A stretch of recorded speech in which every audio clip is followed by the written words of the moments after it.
বাবা জানি না আসলে প্রেস ক্লাবে যারা আসতেন সেই মানুষগুলোকে পছন্দ করতেন, তো বাবাকে প্রেস ক্লাবে নিয়ে এলাম সবার জন্য। আর আপনাদের সবার প্রতি কৃতজ্ঞতা। আমার বাবাকে আপনারা দেখেছেন,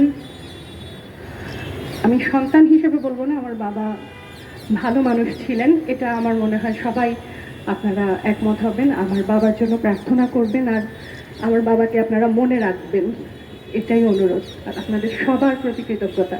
ধন্যবাদ। আমাকে রাতে ফোন দিয়ে বললো বাবাকে প্রেস ক্লাবে আনতে চাই। আমি বললাম এটা পারমিশনের কেন, প্রেস ক্লাব তো স্বপনদার একটা চিরায়ত জায়গা, প্রেস ক্লাব বাদ দিয়ে দাদাকে কিছুতেই শ্মশানে নেওয়া যাবে না। কালকে রাতে তার সাথে আমার সাথে এটি কথাবার্তা।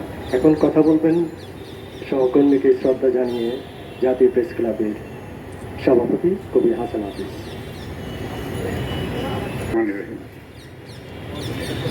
সমবেত প্রতিমণ্ডলী এত গরমের মধ্যে যানজট এড়িয়ে আপনারা এসছেন, স্বপনদার প্রতি শ্রদ্ধা জানানোর জন্য আপনাদের সবাইকে কৃতজ্ঞতা, ধন্যবাদ।